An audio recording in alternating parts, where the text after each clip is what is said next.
Hi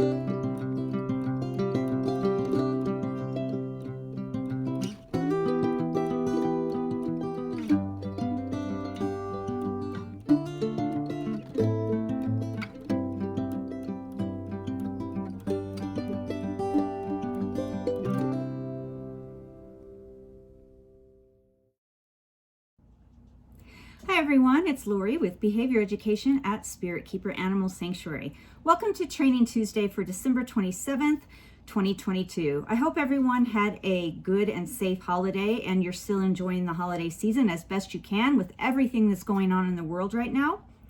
We're going to start out this Training Tuesday with Boreth, one of my Morelia Bredl, checking out my copy of the More Complete Carpet Python. That is until I told him that there were no sections in the entire book on training and behavior, and then he didn't want anything to do with it. Next, we're just going to get to see a glimpse of Amunet doing a real short training session where she actually changes her orientation from right to left, which is a pretty big step for her. She and Amun haven't really progressed really far in their target training since I got them. Now, that's not the case with all of my Royals, and obviously it's not the case with most of my carpet pythons and Bredl's pythons, but for those two in particular, they have kind of stagnated at just targeting across their enclosure or out of hiding or changing direction with the target.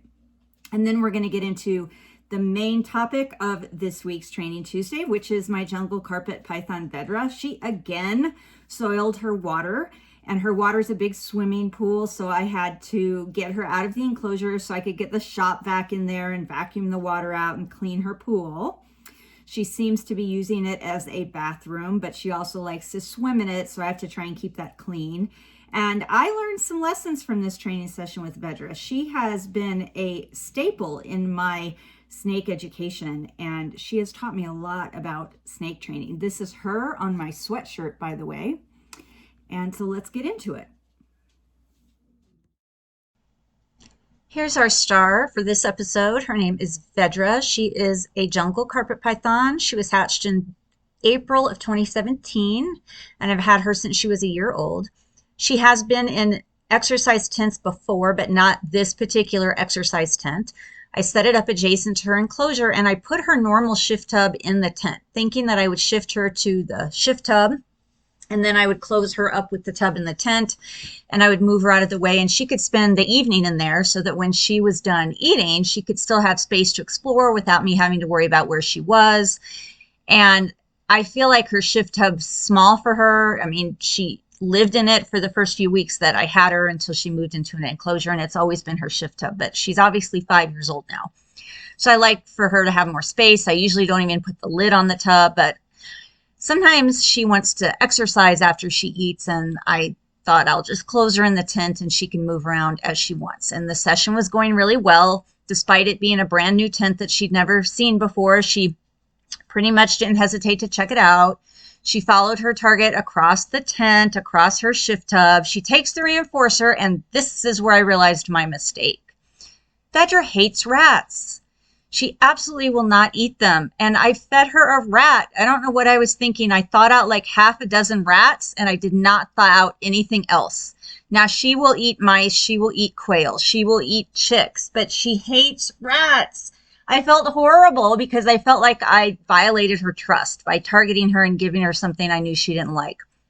So I went out and I thawed some mice. It took a little while. I left her there next to her enclosure with the tent open, and she actually put herself all the way back into her enclosure. And I thought, wow, I hope I haven't ruined this for her, this experience for her. I hope she doesn't now have bad emotional valence towards the target, towards her shift, towards the tent. But I left her there a while, and I saw that she came out and she was checking things out. She was probably just a little bit confused, like, what the heck is going on?